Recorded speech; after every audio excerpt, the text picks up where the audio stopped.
El Hadj Oumar Diop, bonjour. Bonjour. Alors, stratégie, manœuvre et tactique, la coalition présidentielle est en proie au tourment de la coalition de l'opposition. C'est en perspective de l'installation de la 14e législature. Oui, contexte post-législatif qui installe le Sénégal dans une situation inédite.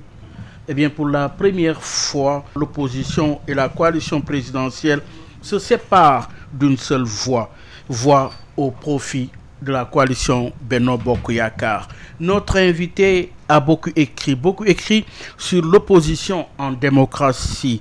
Sa thèse a porté sur les partis politiques dans le processus de transition démocratique des États d'Afrique noire francophone. El Hadj Oumar Diop, vous êtes enseignant-chercheur à la faculté des sciences juridiques et politiques de l'université Cheikh Anta Diop de Dakar. Mais vous êtes également le coordonnateur de l'OVIPA. L'OVIPA, c'est l'Observatoire de la vie politique et institutionnelle. El Hadj Oumar Diop, résultat post-législatif, dites-nous, cette situation est-elle inédite au regard de la trajectoire démocratique du Sénégal? Merci Bayoumar, je dis bonjour à vos éditeurs, bonjour à vos téléspectateurs. C'est un réel plaisir que je me retrouve devant vous pour l'animation de cette émission. Pour rappeler à nos auditeurs que la dernière fois que vous étiez dans notre studio, c'était pour analyser les résultats issus des élections législatives de 2017. Merci de cette précision, Bayoumar. Mais permettez-moi ici de rendre un vibrant hommage au fondateur de l'établissement, M. Babacar Touré, paix à son âme. Je me rappelle la dernière fois que je l'avais eu en tant que directeur des études de l'Institut des droits de l'homme et de la paix. Je l'avais invité à venir animer un mercredi de l'IDHP pour le compte de mes étudiants. Et le thème était intitulé « Régulation médiatique, vie privée et protection des droits de l'homme ». Il avait salué la pertinence du sujet, mais il avait décliné l'invitation eu égard au contexte dans lequel nous étions, mais également eu égard à l'obligation de réserve qui s'imposait à lui en tant que président du CNRA. Et voilà l'homme, c'est-à-dire qui s'impose des limites. Et ce sont ces limites-là que l'on ne retrouve plus très souvent quand on regarde le fonctionnement de certains corps de l'État. On voit parfois des policiers ou des chefs de gendarmes qui passent à la radio, à la télé, qui écrivent et qui insultent ou bien qui mettent à nu le mode de fonctionnement des corps républicains. On se demande où va le pays. Pour en revenir à votre question, les élections législatives qui viennent de se dérouler le 31 juillet dernier constituent ce qu'on pourrait appeler une situation inédite. Parce que dans nos démocraties en général, et la démocratie sénégalaise, nous sommes habitués à la sortie des élections d'avoir toujours une majorité écrasante pour le chef de l'État. Et cette majorité écrasante lui permet de faire et de défaire à la fois la vie politique, mais également le régime juridique, de modifier la Constitution, de redéfinir des trajectoires politiques. Or, à l'issue de ces élections, pour la première fois, on voit que pratiquement la majorité et l'opposition étaient au coude à coude. Ça veut dire qu'il va y avoir des changements profonds, à mon avis, dans le mode de fonctionnement du système politique. Est-ce une première? À ma connaissance, c'est la première fois au Sénégal qu'à la sortie des élections législatives, la majorité sortante ne dispose pas d'une majorité écrasante qui lui permet de continuer sa politique. Et je reviens tout à l'heure sur ce que je disais, parce que tout simplement, cette situation-là doit amener les acteurs politiques à renégocier, à apprendre la négociation, mais également le consensus pour retrouver des plages pour pouvoir avancer. Ceci n'est pas le cas, du moins au regard de la gouvernance électorale. On a vu qu'il y a eu consensus. Difficile de trouver un consensus quand il est question de parler de la matière électorale. Pourquoi? Parce que tout simplement, si on regarde la trajectoire historique du pays, il y a toujours eu des tentatives de négociation et des dialogues qui portent sur le processus électoral. Tantôt, ça peut aboutir à la mise en place des institutions de crédibilisation des élections, mais tantôt également, ça peut aboutir à des mésententes. Et on va aux élections sur cette situation-là. À la fin, on va avoir toujours des contestations. Mais le processus qui a mené à ces élections, jusqu'à maintenant, interroge sur l'élite politique sénégalaise, la qualité de l'élite politique, mais également la responsabilité de la majorité qui est au pouvoir. Pour retenir quoi? Pour retenir d'abord une première chose. Personnellement, l'élite politique sénégalaise me fait peur. Ah oui? L'opposition d'un côté, la majorité. Une majorité qui utilise, je dirais même, deux notions, la ruse et la répression. tentative de négociation d'un côté, répression des manifestations publiques, embastillement de l'opposition. On sent réellement que la majorité considère l'opposition non pas comme un adversaire politique, mais comme un ennemi qu'il faut écraser, qu'il faut réduire au silence. Or, la démocratie, ce n'est pas ça. Pourquoi? Parce que la majorité n'a pas les mêmes moyens que l'opposition. La majorité a la force publique et a la responsabilité de gouverner le pays. Mais ce qui est dangereux, c'est que l'opposition est allée jusqu'à retrouver la majorité sur ce même terrain-là. Et on a vu quoi? Des tentatives d'invective, parfois même des stratégies d'affrontement dans l'espace public. Pourquoi? Parce que les droits de l'opposition n'étaient plus respectés par la majorité. Or, ce qui a fait la qualité de la démocratie sénégalaise, quand on regarde historiquement, c'est d'abord la qualité de son opposition politique. C'est la qualité de son élite politique. Quand on était petit, lorsqu'on regardait le mode de fonctionnement du système, le professeur Abdoulaye Bathily, le professeur Seri Diop, le professeur Iba Der, vous voyez, et il y avait d'autres combattants, comme les regrettés Ahmad Dansoko. Et il y a eu même Mamadou Diop Decroix, Landing Savané. Vous voyez, la qualité de cette élite politique-là a conduit le Sénégal ici. Pourquoi? Parce que c'est une élite politique qui s'est battue pour le respect des règles démocratiques et pour la consolidation de la démocratie. Or, aujourd'hui, on se pose des questions parce que la majorité tire de son côté, l'opposition tire de l'autre. Mais si on fait l'analyse sociologique de la trajectoire des uns et des autres, est-ce que réellement c'est une élite politique qui est prête à prendre les rênes du pays dans un contexte tout à fait particulier? N'oubliez pas que nous sommes soumis à un contexte régional, sous-régional, un contexte international qui est assez difficile, compte tenu des difficultés en interne du pays.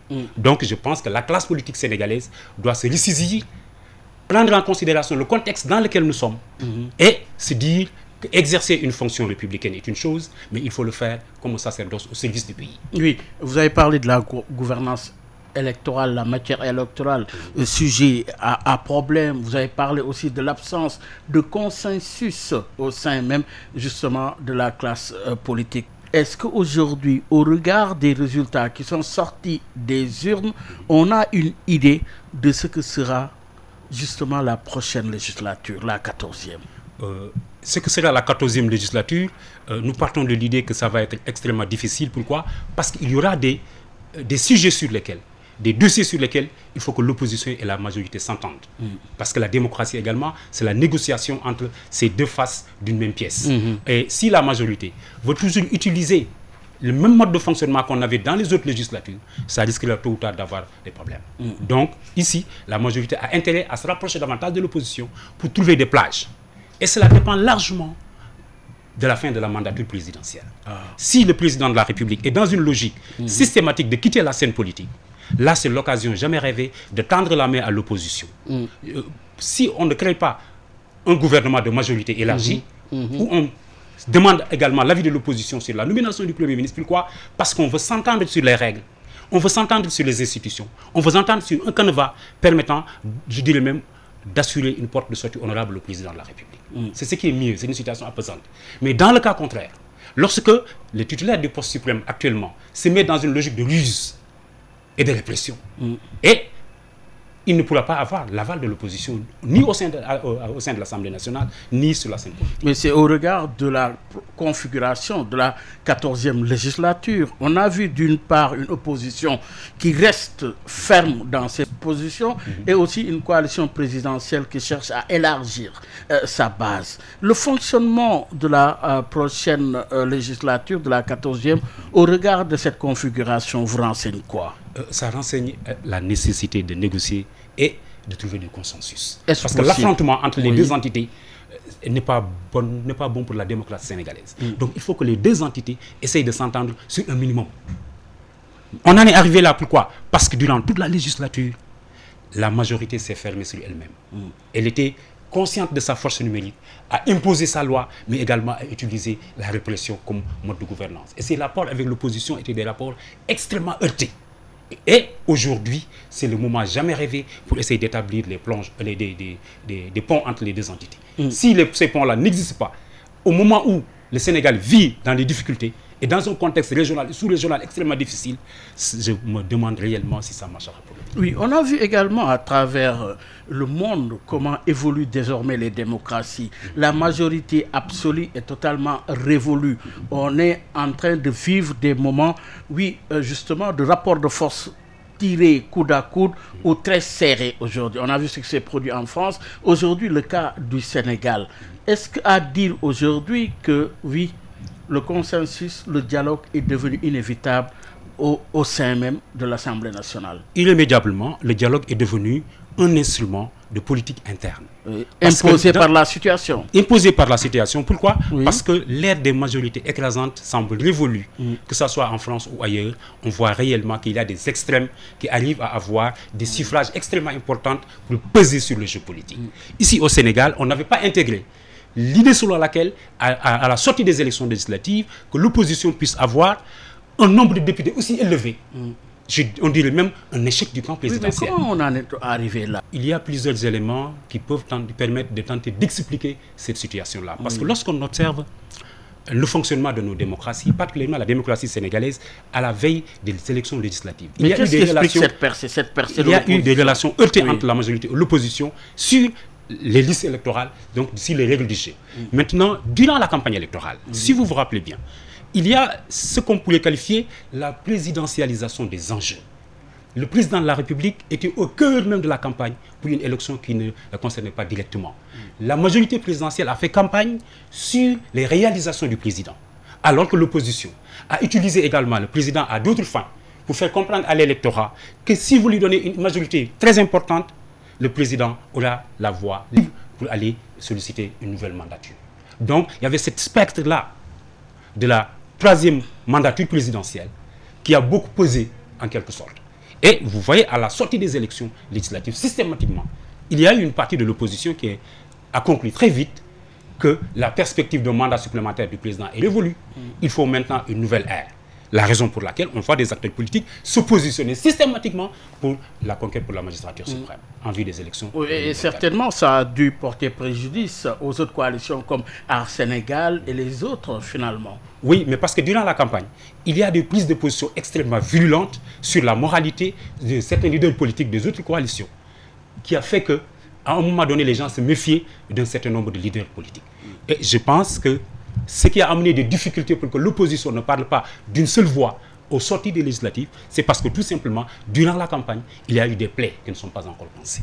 Je me rappelle, dans une émission le soir même de la campagne, où on avait interviewé la tête de liste de Yewwi Askanui, c'est M. Touré, M. Sis, je me rappelle, il disait que dès le lendemain, ils vont prendre langue avec l'ensemble des forces de l'opposition pour se réunir, mais systématiquement, le journaliste lui a rappelé les prises de position de Thierno Alassane Sall durant la journée. Il dit que les coups qu'il a reçus durant la campagne électorale lui ont fait mal. Et je pense que la première chose que l'opposition devrait faire, c'est quoi? C'est d'essayer de parler d'une même voix, de créer une dynamique oppositionnelle qui leur permettra demain de réduire les places de divergence. Alors, de la stratégie électorale au contrat de législature, je veux parler de cette intercoalition qui est Yewwi Wallu à l'Assemblée nationale, vous renseigne quoi? Est-ce efficace? Il faut se féliciter même de l'idée. Oui. Parce que c'est une des rares fois dans l'histoire politique du Sénégal, va aux élections avec un programme ou bien avec un projet de société. Pour dire, si nous gagnons, voilà ce que nous mettons sur la table. On l'avait remarqué durant les élections locales. Il y avait des candidats qui avaient proposé au moins des projets ou des programmes de société. Et un autre fait marquant aussi durant ces élections, c'est le débat qui a été organisé entre deux candidats, à Ziguinchor, entre Guy Marius Sagna et Mme Dey. Je pense que c'est un grand moment de la démocratie qu'il faut saluer, parce que la démocratie, c'est le débat, c'est l'affrontement des idées, c'est la confrontation entre les acteurs sur des projets de société, sur des programmes politiques. Il faut encourager cette dynamique-là. Donc, ce qui est intéressant ici, si la majorité avait pris langue avec l'opposition, il est normal, il est logique que la charte de l'opposition, le programme de l'opposition puisse être mis sur la table et qu'au moins qu'il y ait des places de convergence. Donc, il me semble que c'est une chose très importante que l'opposition ait au moins un programme à mettre sur la table. Un contrat de législature. Un contrat de législature. Maintenant, comme l'opposition n'est pas majoritaire à l'Assemblée, on s'interroge sur la faisabilité de certains aspects de ce programme de législature. Si, en cours de route, la majorité a besoin de l'opposition, il est absolument sûr que l'opposition mettra certains aspects de son contrat de législature sur la table. Oui, pour une première, encore une fois, l'intercoalition. Qu'est-ce que cela vous inspire? Cette idée de mettre en place une intercoalition Yewwi Wallu qui a finalement impacté sur les résultats. C'est une première grandeur nature qui vous renseigne quoi? la nécessité d'union ou bien la dynamique de l'union de l'opposition porte toujours ses fruits. La majorité au pouvoir a toujours joué sur la désunion de l'opposition. C'est la raison pour laquelle, toutes les fois qu'ils étaient au coude à coude dans un scrutin majoritaire, la majorité sortante était toujours assurée de s'en sortir. Mais cette fois-ci, l'opposition a fait le sacrifice de se réunir sur certains aspects de leur programme, mais également dans une coalition, et que cette coalition-là a pu avoir des suffrages très importants. On a même parlé des risques de cohabitation. C'est une chose rare dans l'histoire politique du pays. Et en tant que juriste. Oui, la cohabitation, c'est une situation dans laquelle le président de la République a perdu la majorité à l'Assemblée. Donc, il est obligé de cohabiter avec une majorité divergente. Et dans ce cas, les règles sont claires. Il faut que le président de la République désigne le Premier ministre dans la nouvelle majorité, donc dans l'opposition, et accepte de jouer le jeu de l'opposition. Maintenant, au Sénégal, ce qu'on voit, c'est que le président de la République, s'il avait totalement perdu la majorité, la crainte fondamentale, c'était quoi? Qu'il y ait de blocage institutionnel. Pourquoi? Parce que la Constitution est très claire, il dispose que le président de la République détermine et conduit la politique de la nation. Mais ça, c'est une faille de la Constitution sur laquelle peut-être on reviendra. Oui. Pourquoi? Parce que dans la rédaction des textes, les rédacteurs sont allés dans une situation inédite ou idéale dans laquelle le président a toujours la majorité, parce que dans l'histoire politique du pays, c'est ça la règle. Oui. Vous voyez? Oui. Donc si le président perd la majorité, il faut maintenant qu'il joue l'élégance dans les rapports entre les forces politiques. Alors le jeu des institutions, nous y sommes, nous y restons pour parler de l'Assemblée nationale à la quête de son prochain président ou présidente qui va assurer justement la présidence de la 14e législature. Quel profil, selon vous, et de quel bord devrait-il provenir? Personnellement, je ne me focalise pas sur les personnalités ou sur le profil. Oui. Ce qui importe, c'est quoi? Oui. Ce sont les ruptures nécessaires qu'il faut opérer et l'incarnation même des aspirations profondes de la population. Quel cahier de charge? On puisse avancer. Mais pour cela, il faut d'abord des députés qui incarnent la rupture. Quand on vous appelle député, on vous appelle honorable député, c'est parce que vous devez faire honneur à la nation, vous devez faire honneur à votre propre personne et honneur aux gens que vous représentez. Cela veut dire quoi? Il y a des actes de certaine bassesse dans une république qu'on ne doit pas voir dans l'Assemblée nationale. Un député poursuivi pour des histoires de trafic, de drogue ou bien des histoires de passeport, ça c'est avilir et réduire à néant la fonction de député. Parce qu'il y a une éthique et une morale publique qu'il faut sauvegarder. Et c'est là où moi je dois en venir. C'est-à-dire ce qui m'intéresse le plus, c'est la qualité de la représentation parlementaire, c'est cette dimension éthique et morale qu'on mettra en avant d'un côté, et de l'autre, c'est la capacité de ces députés-là à porter les aspirations profondes de la population, à mener des débats de qualité, et maintenant des invectives ou des coups. Et ça, à mon avis, ce n'est pas les règles de la démocratie. Et là, je Oumar Diop, invité d'objection, quelle devrait être la place et le rôle de l'institution parlementaire en démocratie dans ce contexte-ci? Le rôle de l'institution parlementaire, c'est d'être un cadre de débat, un cadre de dialogue entre l'opposition et la majorité, mais également un cadre de discussion où l'on cherche des plages sur certains dossiers très importants qui engagent la nation dans sa globalité. Exemple aujourd'hui. Et la dimension sécuritaire. Aujourd'hui, il y a la question des inondations. Est-ce qu'il y a eu évaluation sur l'argent qui a été injecté depuis des années et des années? Pourquoi ça ne marche pas? Au moment où nous nous parlons, il y a des populations sénégalaises qui ont des pieds dans l'eau. Quel est le rôle de l'acteur politique de cette question-là? Ça fait plusieurs années, une décennie, on a le même problème. Donc s'il y a nécessité de casser même certains immeubles ou bien certains quartiers pour que au moins cette question-là soit résolue, il faut que les gouvernants aient le courage. Et je pense que c'est au sein de l'Assemblée nationale qu'il faudrait débattre de cette question-là. Je parlais tout à l'heure de la morale publique. Ça concerne à la fois la majorité au pouvoir, ça concerne aussi l'opposition. Et dans des situations pareilles, il faut aussi, à l'intérieur de l'Assemblée, qu'on ait le courage d'aborder certaines questions qui, depuis 2000, tournent ou bien gangrènent la vie politique. Il y a d'abord la question. Le Sénégal a un statut de parti politique qui est obsolète, qui ne correspond plus à la réalité. C'est une loi de 1981, modifiée en 1989. Donc il faut toiletter le statut juridique des partis. Il faut également une loi sur le statut de l'opposition. D'autant plus que la réforme de 2016, non seulement prévoit le statut de l'opposition, mais également le statut du chef de l'opposition et un système financier, un système de financement. Depuis lors, toutes ces questions-là sont rangées dans les tiroirs. Je pense que c'est l'occasion de poser ces questions-là au cœur même du débat politique et de les résoudre définitivement.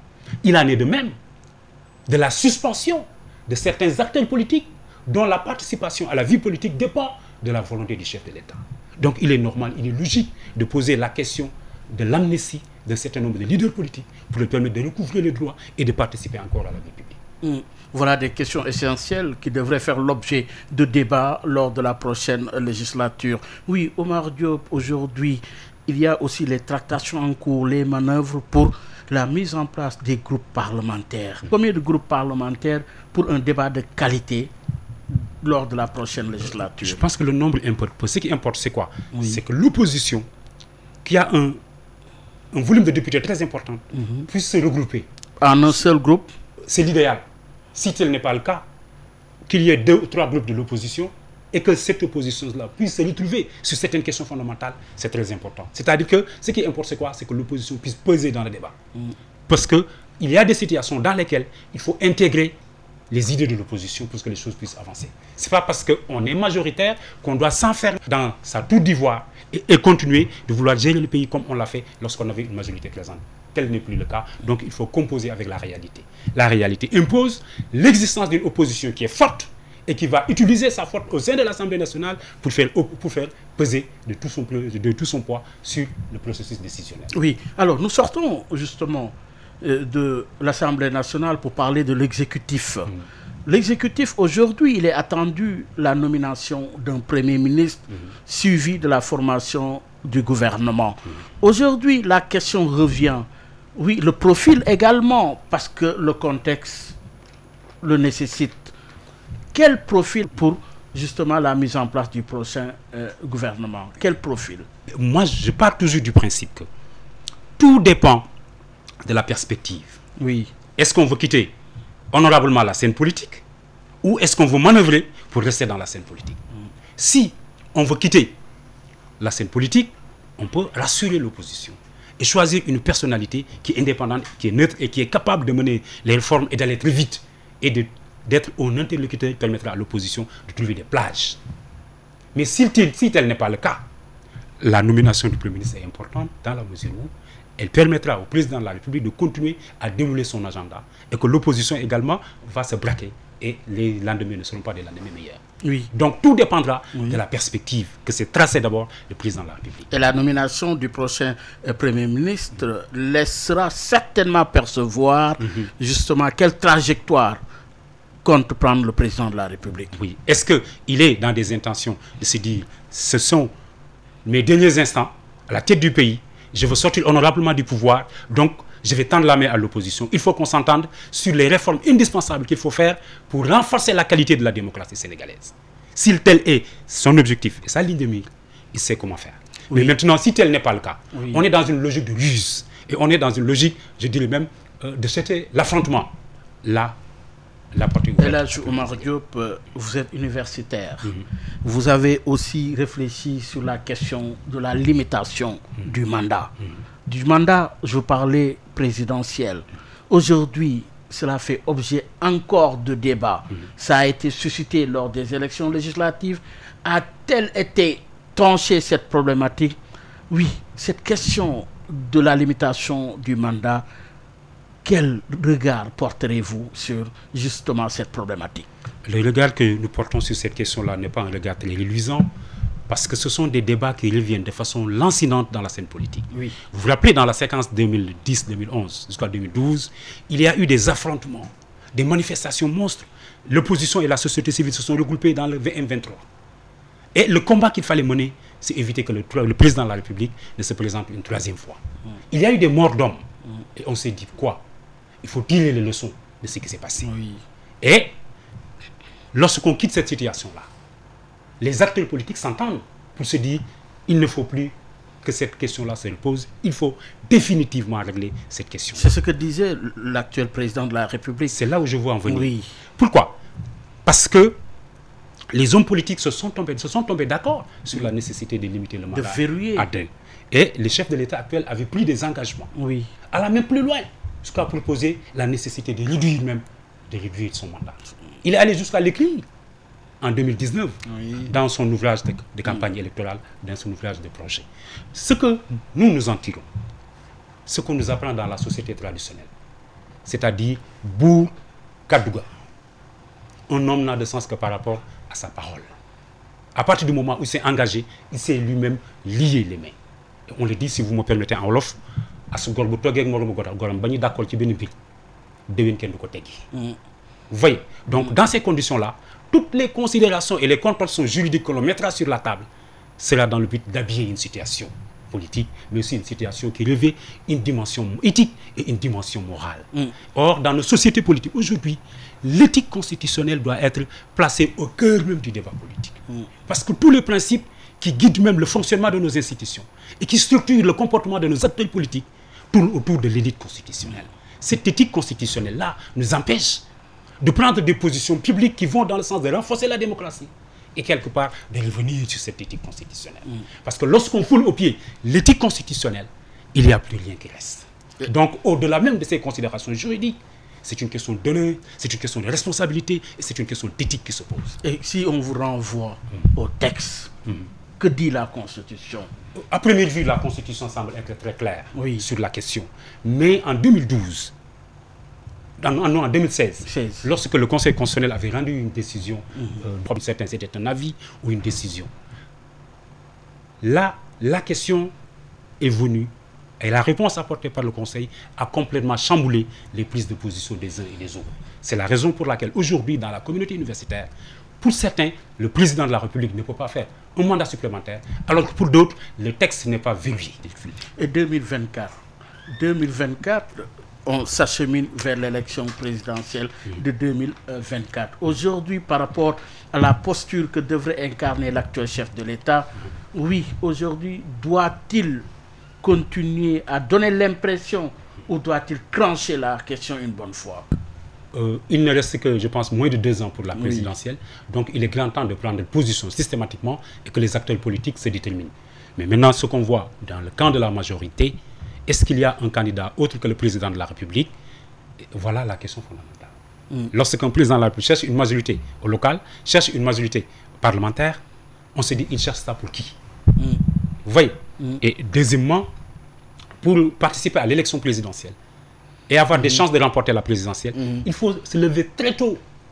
C'est-à-dire avoir un candidat qui est accepté par le parti, par la coalition, et qui est connu par l'opinion publique, qui participe au débat et qui affirme sa revendication sur le pouvoir et qui est connu. Est-ce que la majorité a ça en dehors du président de la République? La question est posée. Pourquoi? Parce qu'au lendemain des élections présidentielles de 2019, le président de la République s'est débarrassé magistralement de son entourage. Les ministres Amadouba, Aly Ngouille Ndiaye, Matar Cissé et autres, même le Premier ministre Boun Abdallah Dionne, il s'est débarrassé de tous ses proches, qui étaient des potentiels candidats, si j'ose dire. Donc aujourd'hui, le temps me semble être très court. Donc je me demande réellement quelle est la carte que le président va jouer. Quelle est la carte que compte jouer le président de la République? Question pour l'instant, sa réponse. Les prochains jours, nous édifierons avec l'attente de la nomination du prochain Premier ministre. Alors, Elhadji Oumar Diop, vous avez écrit à la fois sur les partis politiques, démocratie et réalité sociale au Sénégal, mais également dans le cadre de la justice, après avoir parlé du pouvoir législatif, du pouvoir exécutif, nous nous arrêtons à présent sur le pouvoir judiciaire. En parlant du pouvoir judiciaire, allusion au juge constitutionnel. Vous avez écrit un livre intitulé « La justice constitutionnelle au Sénégal et l'instrumentalisation de la Constitution dans les régimes politiques africains ». Aujourd'hui, la Constitution, en tant que matière fondamentale de référence, vous inspire quoi aujourd'hui en Afrique? Le constat est un constat qui est tout à fait déplorable parce que dans la plupart des pays, le respect de la Constitution pose un certain nombre de problèmes. Parce que les acteurs politiques ont tendance à se jouer du texte fondamental, comme vous l'avez dit. Il serait souhaitable que la Constitution soit la boussole qui oriente l'action des leaders politiques et l'action de l'ensemble des membres de la population. Mais on a fait le constat que chaque président de la République qui vient doit venir avec une nouvelle constitution. Ou bien doit mener des modifications très importantes de la constitution. Et si le président de la République est victime d'un coup d'État, le premier réflexe c'est quoi? C'est qu'on change la constitution, mais il part avec sa constitution. Cela veut dire quoi? la conception que nous avons de la Constitution, c'est comme on jouait, comme disait l'autre. C'est-à-dire, ce n'est pas un texte avec lequel il faut jouer.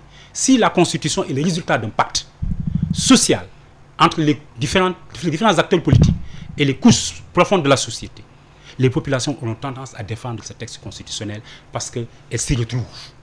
Mais si la Constitution n'est que le résultat des fantaisies d'un président de la République, qui, lorsqu'il arrive au pouvoir, veut modifier tel ou tel aspect, mettre en place d'autres institutions et vassaliser ces institutions, dans ce cadre-là, l'action n'est pas inscrite dans la durée. Pourquoi? Parce que tout simplement, on a personnalisé la chose constitutionnelle. Donc l'enjeu en Afrique, c'est quoi? C'est de dépersonnaliser les questions constitutionnelles, d'en faire des questions de tout le monde, et que la population non seulement puisse débattre, mais dès l'instant qu'on adopte le texte constitutionnel, que c'est un texte qui soit valable pour tous, c'est-à-dire acteurs politiques, population et autres. Pourquoi autant de polémiques au regard des décisions rendues par le juge constitutionnel? Pourquoi? Oui, il y a des polémiques. Pourquoi? Parce que le juge constitutionnel se prononce sur l'acte le plus imminent, le plus important dans une démocratie, à savoir la loi. Dans les démocraties, nous n'avions pas l'habitude de voir un juge qui contrôle l'acte le plus éminent qui est voté par l'Assemblée nationale. Mais dans les démocraties contemporaines maintenant, on a vu qu'un système de juridiction constitutionnelle est mis en place, et ce système de juridiction constitutionnelle permet d'une certaine manière de censurer la loi qui n'est pas conforme à la Constitution. Et le juge constitutionnel qui est au cœur même de ce processus-là est souvent indexé parce que, d'une part, le juge peut rendre une décision qui peut être interprétée comme étant favorable au pouvoir politique, ou bien on peut même taxer les juges d'être à la solde du pouvoir politique. Ce qui fait que la situation du juge est une situation inconfortable dans nos démocraties. Doit-on assister à des réformes, aller vers une cour ou garder justement le Conseil constitutionnel à l'état actuel de notre démocratie? La question est toujours posée, et même s'il y a des réformes, je pense que ce sont des réformes qui ne seront pas nombreuses, parce que ce seront des réformes sur des points précis. Mais ce n'est pas parce qu'on s'appelle cour ou conseil que l'office mené par le juge est bloqué quelque part. Je veux dire que c'est une question d'hommes. Ce sont les hommes qui incarnent les institutions à un moment donné, qui orientent l'action de l'institution et qui lui impriment une certaine dynamique. Vous voyez, quelle que soit l'appellation, cour ou conseil constitutionnel, si les membres de la juridiction constitutionnelle décident d'avoir sur telle ou telle question précise une interprétation dynamique de la Constitution, les choses peuvent aller dans le bon sens. Mais lorsqu'elles veulent aussi avoir une interprétation qui est stricte ou bien littérale, là aussi ça produit d'autres conséquences. Cela veut dire quoi? Les hommes qui composent la juridiction doivent être très bien choisis, eu égard à leurs compétences et à leur trajectoire. Mais ce que nous observons le plus souvent également, c'est un choix qui est contesté souvent. L'institution est contestée, les hommes qui incarnent cette institution-là sont contestés. C'est la raison pour laquelle je disais souvent les membres qui sont dans cette juridiction. Oui, Elhadj Oumar Diop, pour rappeler que vous êtes le coordonnateur également de l'OFIPA. L'OFIPA, c'est l'Observatoire de la vie institutionnelle et politique. Elhadj Oumar Diop, dans ce même cadre également, parlons de l'état de droit en démocratie. Aujourd'hui, on voit de plus en plus que cette question de l'état de droit pose problème en démocratie. Oui, quelle est votre impression au regard des situations que connaît le Sénégal actuellement? Je pense que la question que nous avons abordée tout à l'heure est en étroite corrélation avec celle-là, parce que l'état de droit nécessite des contre-pouvoirs. L'état de droit nécessite un juge qui dit le droit. Oui, une justice très forte. Les démocraties en général, et la démocratie sénégalaise en particulier, telle qu'elle fonctionne aujourd'hui, ce sont des démocraties qui posent problème. Je m'explique. Traditionnellement, on avait séparé les pouvoirs exécutifs, législatifs et judiciaires. Mais le mode de fonctionnement du système a fait que lorsque le président de la République a la majorité à l'Assemblée, législative et l'exécutif se touchent. Donc ce ne sont plus trois blocs qui sont opposés, mais c'est un bloc majoritaire face à un juge. D'où la nécessité de construire un contre-pouvoir juridictionnel qui est fort et qui sera ce colosse capable d'imposer à l'action du pouvoir politique. Si tel n'est pas le cas, les libertés seront hypothéquées et l'action politique sera toujours une action politique soumise au desiderata de la majorité. Donc ici, l'état de droit n'a de sens que par rapport aux juges qui appliquent le droit et par rapport aux acteurs qui respectent le droit appliquer le droit tel qu'il est appliqué par le juge. Et là, l'Afrique a connu des périodes de coups d'État. Après, l'on s'achemine vers des transitions démocratiques. En 2012, avec l'avènement du président Macky Sall, il était question de transition. Aujourd'hui, vous avez justement mené une thèse sur la problématique de la transition en Afrique, la transition démocratique. Qu'est-ce qui fait qu'en Afrique, on a du mal à réussir cette transition démocratique? Soit ça nous a conduit à des coups d'État qui reviennent, soit à des transitions démocratiques inachevées, à l'installation des régimes autoritaires. Pourquoi? Il y a plusieurs éléments qui peuvent expliquer cette situation. La transition est un moment de compromis entre les acteurs politiques qui s'entendent sur les textes et qui s'entendent sur les institutions. On avait l'exemple des assises, non? Oui, au Sénégal, on a eu l'exemple des assises. Oui. Mais lorsqu'on est sorti des assises, le président qui a gagné n'a pas appliqué le programme des assises. Il a eu sa propre feuille de route, a déroulé sa propre feuille de route, et on a vu ce que ça a donné. Dans les autres pays également, si la transition échoue, systématiquement, ça veut dire que les acteurs politiques n'ont pas été à la hauteur, n'ont pas pu trouver des places de convergence, et c'est ce qui fait que l'armée s'empare du pouvoir. Et si l'armée s'empare du pouvoir, on ouvre une nouvelle transition. Et c'est comme si nous étions dans un éternel recommencement. Donc, la transition telle qu'elle s'impose, c'est un moment d'incertitude, c'est un moment de doute, mais c'est un moment où il faut construire le compromis politique. Il faut construire le compromis social et le compromis juridique pour qu'on s'entende sur les règles et sur les institutions. Aujourd'hui, lorsqu'on observe le fonctionnement des systèmes africains, on regarde trois tendances. La première, c'est la rupture de l'ordre constitutionnel. Ce sont les coups d'État, les insurrections populaires ou les révolutions, comme ça c'est fait dans les pays arabes. Et après, le deuxième temps, on a dépassé la rupture, on est dans un processus de restauration de l'ordre constitutionnel. Il faut mettre en place des gouvernements d'union nationale, des institutions transitoires, et écrire des textes qui vont accompagner pour mettre en place des institutions définitives. Et dans ce cadre-là, le rôle des organisations supranationales, comme l'Union africaine, comme la CEDEAO, ce rôle-là est très important. Pourquoi? Parce que ce sont des institutions internationales qui sont chargées d'accompagner le processus vers un retour rapide et normal à la vie institutionnelle. Et après, on a dépassé la rupture, on a dépassé le rétablissement, on est entré dans la période de la stabilisation. Et c'est là où tout se passe. Si la stabilisation n'est pas bien gérée, il faut s'attendre, comme ce qui s'est passé au Burkina Faso, en Guinée, au Mali, au Tchad ou ailleurs, parce que les périodes de stabilisation ne sont pas bien gérées. Le pouvoir peut, à n'importe quel moment, tomber entre les mains de quelqu'un d'autre, et c'est le pouvoir de fait qui revient. Donc cela veut dire quoi? C'est quand le pouvoir est dans la rue et n'importe qui peut le ramasser. Pour éviter. Pour ne pas y arriver, il faut que ceux qui se disent démocrates se comportent en démocrates. Comme pour reprendre l'ouvrage de Gassam Salamé, démocratie sans démocrate. On ne peut pas construire la démocratie sans démocrate. Si nous avons des leaders politiques qui se comportent comme des dictateurs en puissance, et qui tâchent le jeu, une fois à la tête du pouvoir, ils révèlent leur véritable nature. Il est vrai. Qu'est-ce que c'est qu'être démocrate? Être démocrate, c'est en premier lieu être tolérant.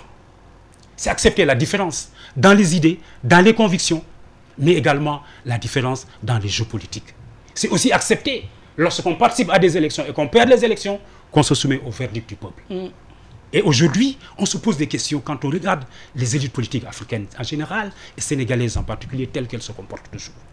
Parce qu'il est bien beau d'avoir une ambition pour son pays. Mais est-ce qu'ils ont la compétence politique? Est-ce qu'ils ont le savoir qui les permette d'identifier, de proposer des solutions, d'identifier des problèmes, de proposer des solutions, que ce soit des solutions politiques, économiques, sociales ou culturelles? C'est là où se trouve la question. Être ambitieux, c'est une chose. Mais avoir le talent en est une autre. Et La Bruyère le disait, l'ambition sans le talent est un crime abominable. Là, chez Omar Diop, nous avons parlé de l'évolution de notre démocratie en faisant référence aux derniers résultats issus des législatives. Oui, il est question maintenant d'analyser le sens du vote. Le sens du vote, parce qu'on a vu que le parti au pouvoir, la coalition présidentielle, a perdu l'essentiel des centres urbains et des centres même religieux. Aujourd'hui, quelle appréciation faites-vous de ce vote en termes d'orientation et de sens? Quel est le message? Il est un message multiforme. Il faut d'abord partir de la lecture lexicologique des coalitions pour avoir une certaine idée. Oui. On vous a dit Yewwi Askan Wi, Wallu Askan Wi, Aar Sénégal, Natangué, les serviteurs. Cela veut dire quoi? Nous sommes à un moment donné. Oui, vous voyez, nous sommes à un moment donné où l'évolution de la société politique sénégalaise, avec toutes les mutations sociales, implique une nouvelle vision des règles de la gouvernance publique fondée sur le patriotisme, l'éthique, mais aussi et surtout sur la nécessité d'assainir les mœurs politiques. La transhumance politique, la corruption politique, les coups bas, les coups tordus. Le peuple sénégalais ne veut plus de ça. Cela veut dire quoi? Le vote, très souvent, c'est un message de sanction ou un avertissement pour les détenteurs du pouvoir politique. Et si vous voyez la journée du vote, comment ça s'est déroulé, le plus souvent, dans la matinée, le taux de participation était très faible. Souvent, ce sont les vieux qui vont voter. Mais l'après-midi, c'est la jeunesse qui vient en masse envahir les bureaux de vote et faire basculer l'électorat. Cela veut dire quoi? La jeunesse est engagée, la jeunesse elle est devenue politisée et la jeunesse envoie un message très fort aux acteurs politiques pour leur dire nous avons compris et nous vous surveillons, nous vous avons à l'œil. Deuxièmement, sur les cités religieuses, ça aussi c'est un avertissement. Cela veut dire quoi? Rien n'est acquis pour la majorité présidentielle. Rien n'est acquis pour le pouvoir présidentiel. Pourquoi? Parce que les fiefs, les mieux établis, peuvent basculer à n'importe quel moment de l'élection. Pourquoi? Parce que l'élection, c'est le moment. Ce qui se passe au début de la campagne et ce qui se passe au milieu de la campagne, personne ne sait ce qui va se passer à la veille de la fin. Un exemple type, lors des élections présidentielles de 2012, si je ne me trompe, il y a eu un fait qui s'est déroulé durant la campagne, qui va avoir des instances terribles. Lorsqu'il y a eu une manifestation, je crois, et des forces de l'ordre ont lancé une grenade lacrymogène dans la Zawiya. Vous voyez, les images tournées en boucle, des fidèles qui sortent et qui mettent le linceul blanc dans la chaussée et vont faire la wazifa, c'est des images très fortes. Et ça peut basculer à n'importe quel moment l'électorat. Pourquoi? Parce que nous fonctionnons avec nos sensibilités, nous avons notre dimension immatérielle aussi. Le parti politique, dans son fonctionnement, ne doit pas exclure les réalités sociales. Voilà, ces réalités sociales-là, il faut les intégrer. Pourquoi? Parce que ces réalités sociales impriment une certaine dynamique à l'action partisane. On ne peut pas être un leader de parti et ne pas aller à des manifestations religieuses. S'il y a un décès, le parti politique est représenté. Parce que tel ou tel militant a perdu un parent, il faut aller présenter les condoléances. Mais également, ça peut avoir des incidences juridiques. Parce que l'enveloppe qui est donnée, qu'on appelle le diaral, faut-il l'inscrire dans le compte rendu financier du parti politique lorsque on va rendre compte.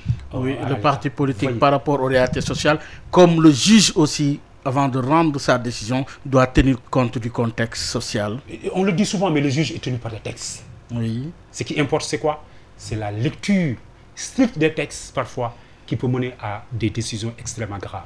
Et c'est là où la question elle est importante. Si vous voyez nos démocraties, le juge constitutionnel, pour prendre son exemple, est un juge qui contribue parfois à renforcer la démocratie, mais c'est un juge qui peut être un élément perturbateur.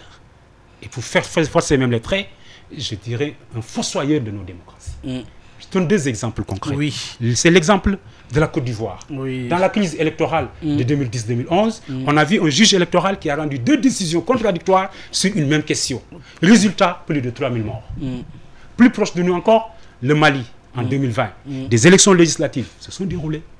La majorité qui était au pouvoir a perdu plusieurs sièges. Et l'opposition a gagné.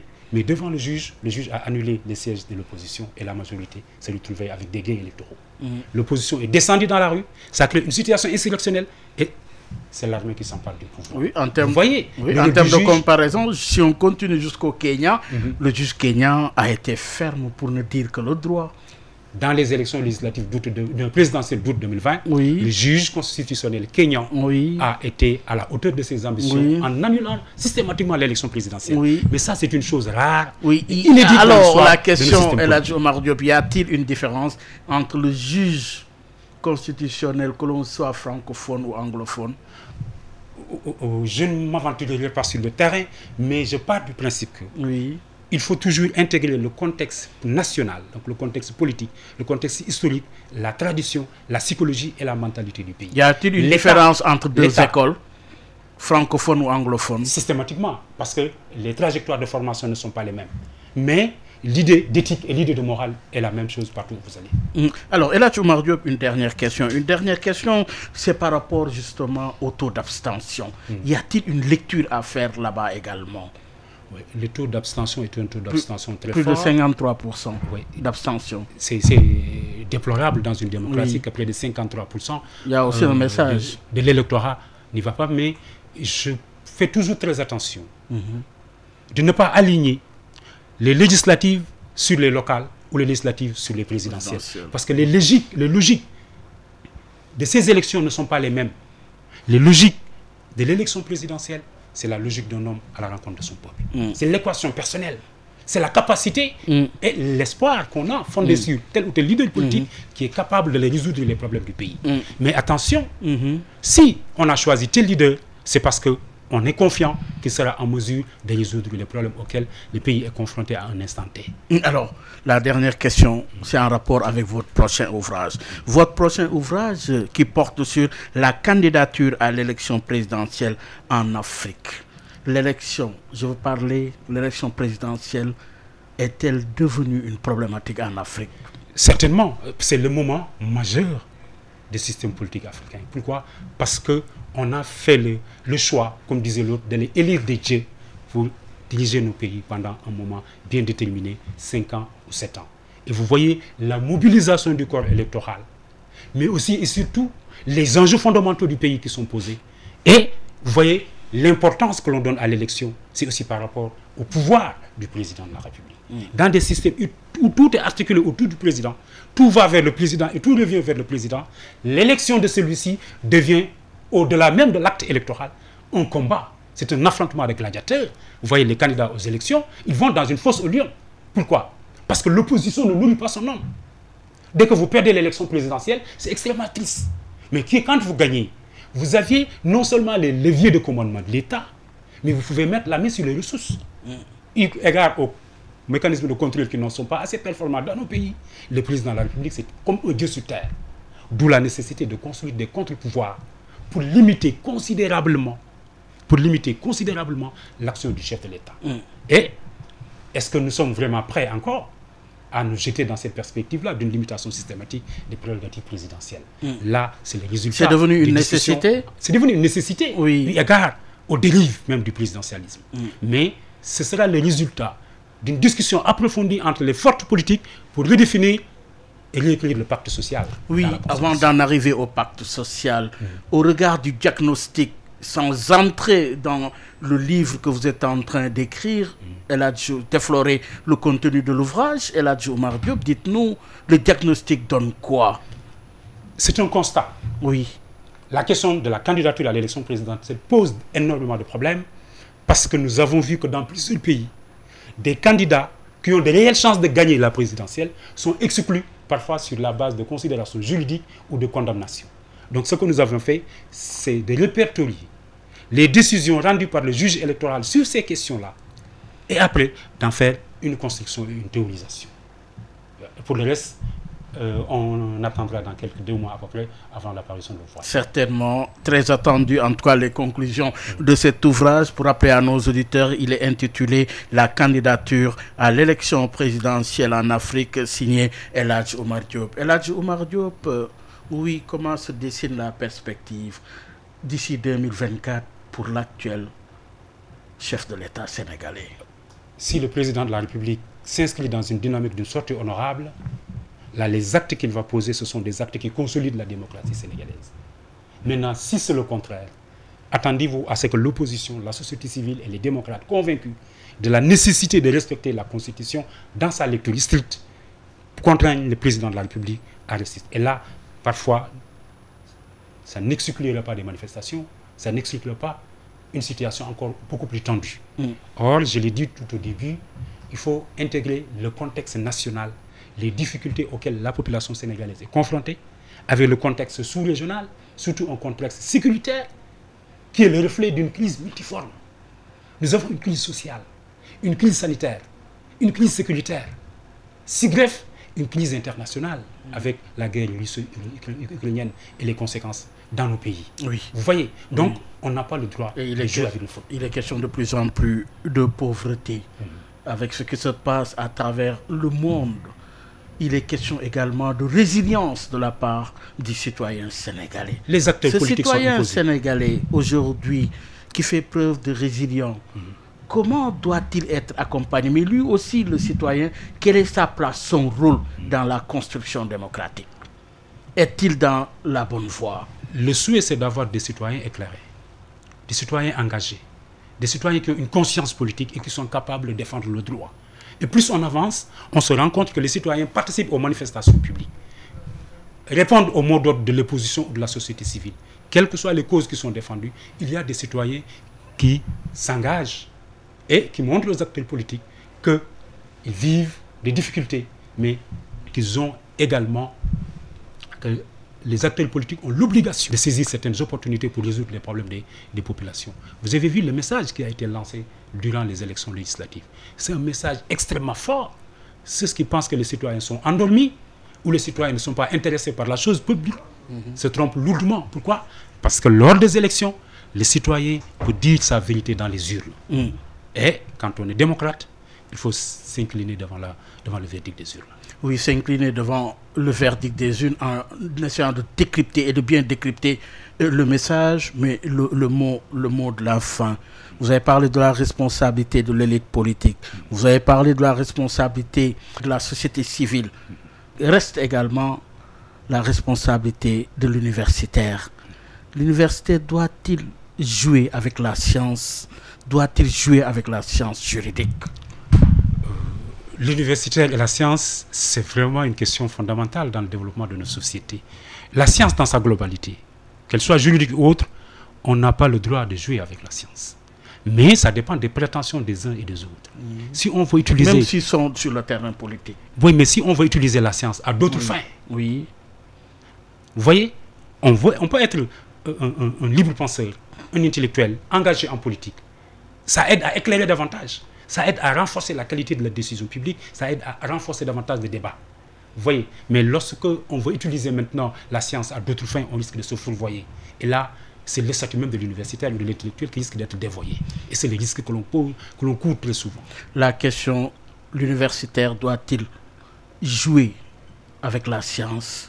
L'universitaire ne doit pas jouer avec la science. La réponse est non. À mon avis, la réponse est non. Et merci également El Hadj Oumar Diop pour rappeler à nos auditeurs que El Hadj Oumar Diop est justement enseignant-chercheur à la faculté des sciences juridiques et politiques de l'Université Cheikh Anta Diop de Dakar.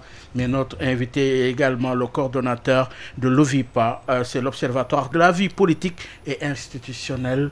Merci encore Oumar. Merci. Mesdames, Messieurs, merci de nous avoir suivis. Rendez-vous dimanche prochain avec un autre invité. Un grand bravo à l'équipe digitale à la tête, Alioune Badara Socé, Abdoulaye. Gardez l'écoute avec Maodo Faye et son invité. Au revoir.